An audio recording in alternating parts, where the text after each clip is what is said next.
आंब्याचा सीझन चालू आहे, मग एकदा तरी हा असा आंब्याचा केक घरी बनलाच पाहिजे.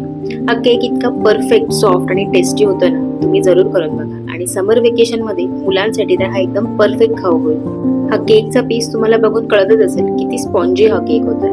तर सगळ्यात आधी या केकसाठी आंब्याचा पल्प काढून घ्यायचा आहे. तर यामध्ये मी काही घातलं नाही, फक्त आंबा कट करून त्याचा गर काढलाय आणि मिक्सरमध्ये फिरवून घेतलं. त्यामध्ये काही साखर, पाणी काही घातलं नाहीये.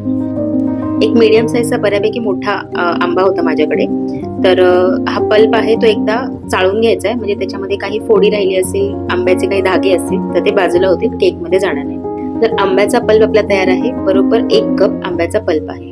तर केकसाठी सगळ्यात आधी एका बाउलमध्ये पाव कप तूप घ्यायचंय. तूप माझं रूम टेम्परेचरवरती आहे, तसंच मी मोजलंय. अर्धा कप साखर घ्यायची. आता साखरेचं प्रमाण आपला आंबा कसा आहे त्यावर डिपेंड करतं. आंबा कमी गोड असेल तर साखरेचं प्रमाण वाढवू शकता. आंबा एकदम परफेक्टली गोड असेल तर अर्धा कप साखर व्यवस्थित आहे. जर जास्त गोड केक हवा असेल ना तर आणखी 2-3 चमचे आपण साखर वाढवू शकतो.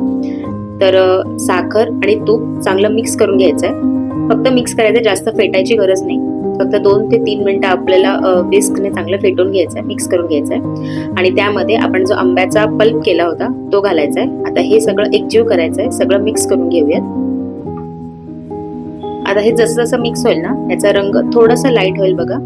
आधी आंब्याचा पल्प थोडासा डार्क होता, थोडासा लाईट झाला. साखर पूर्णपणे विरघळलेली आहे. चांगलं 4 ते 5 मिनिटं हे मिश्रण चांगलं फेटून घ्यायचं आहे.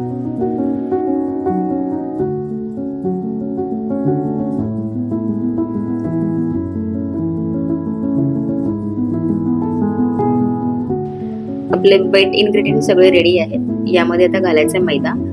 मी इथे आता 1.25 कप मैदा वापरणार आहे, म्हणजे 1 कप प्लस पाव कप. जर संपूर्ण मैदा वापरायचा नसेल ना तर 1 कप मैदा आणि पाव कप रवा असं कॉम्बिनेशन सुद्धा घेऊ शकता, किंवा मैद्याऐवजी गव्हाचं पीठ वापरलं तरीही चालेल. जेव्हा तुम्ही रवा वापरता ना या रेसिपीमध्ये, तेव्हा एकदम बारीक रवा वापरायचा. बऱ्यापैकी जाडसर असेल तर थोडासा तो मिक्सरला फिरवून घ्यायचा आणि त्यानंतर हे पीठ एक अर्धा तास झाकून ठेवायचं रवा फुलण्यासाठी. आता मैदा घातला, त्यामध्ये 4 चमचे मिल्क पावडर घालायचे आणि अर्धा चमचा बेकिंग पावडर, पाव चमचा बेकिंग सोडा. आता हे सगळे ड्राय इन्ग्रेडियंट्स आपल्याला चाळून घ्यायचे. चाळून घेतल्यामुळे एखादा खडा असेल, काही गुठळ्या असतील पिठाच्या तर त्या बाजूला होतील. सगळे पीठ आपले चाळून झाले. आता हे आपण मिक्स करून घेऊया कट अँड फोल्ड मेथडने. हलक्या हाताने मिक्स करून घ्यायचंय. अजिबात जास्त प्रेशर देऊन किंवा एकदम जोराजोरात हे मिक्स नाही करायचं.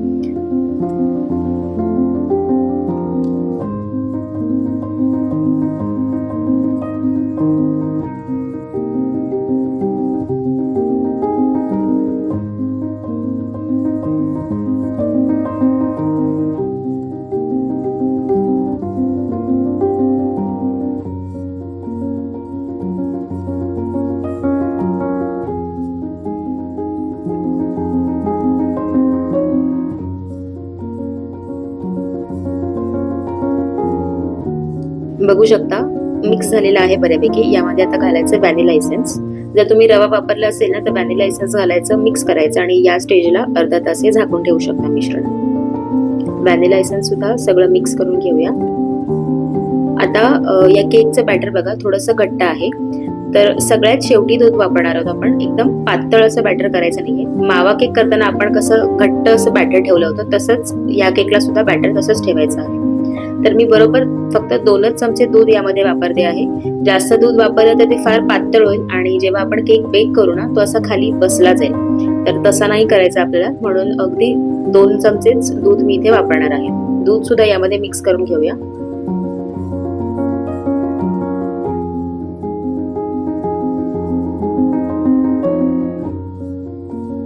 आता या बॅटर मध्ये अगदी 2 थेंब मी लेमन येलो कलर ऍड केलेला आहे. ऑप्शनल आहे.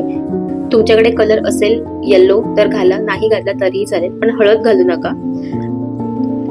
कलरमुळे फक्त काय केक बेक झाल्यावर छान दिसतो, रंग चांगला येतो.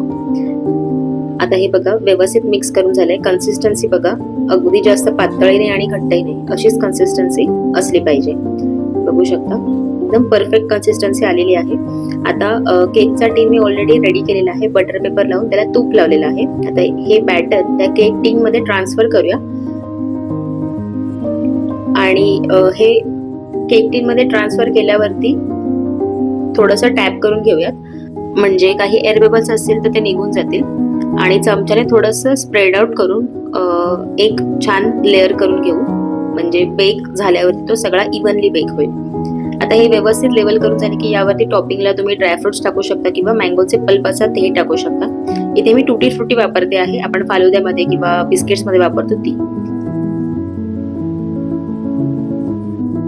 आता हा केक मी प्री हिटेड OTG मध्ये बेक करणार आहे. 180 डिग्री सेल्सिअसला 40 ते 45 मिनिटं. तुमच्याकडे OTG किंवा अवन नसेल तर कढईमध्ये सुद्धा हा केक आपण बेक करू शकतो. कढई प्रीहीट करायची आणि त्यानंतर 40 ते 45 मिनिटं हा केक बेक करायचा. सुरी किंवा टूथपिकने बरोबर मध्यभागी प्रेस करून बघायचं. जर टूथपिक किंवा सुरी आपल्याला एकदम क्लीन बाहेर आली तर समजायचं आपला केक एकदम रेडी आहे. तर बरोबर 40 ते 45 मिनिटांनी हा केक रेडी झालेला आहे. हा पूर्ण गार करून घेतलेला आहे मी केक, आणि बघा किती इझिली बटर पेपर मधून हा बाहेर आलेला आहे. आता हा कट करून घेऊयात.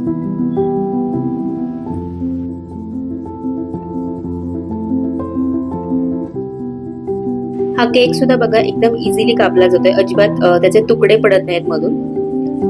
आता हा एक पीस बघा प्रेस करून अगदी स्पंज सारखा परत बॅक टू नॉर्मल शेप मध्ये जातोय, म्हणजेच हा केक आपला एकदम परफेक्टली बेक झालेला आहे. आता बाकीचे सुद्धा थोडेफार पीसेस मी कट करून घेते. तर अशा प्रकारे एकदम सोप्या पद्धतीने अंड्याचा वापर न करता आपला मँगो केक तयार आहे. या आंब्याच्या सीझन मध्ये तुम्ही सुद्धा हा केक एकदा तरी जरूर घरी करून बघा आणि कसा होतो हा कमेंट बॉक्स मध्ये मला नक्की कळवा. रेसिपी आवडली असेल तर मील्स बाय सुकेशनी या चॅनलला सबस्क्राईब करा, व्हिडिओजना लाईक करा आणि जास्तीत जास्त शेअर करा. पुन्हा भेटूया अशाच एका रेसिपी सोबत. Thank you so much for watching.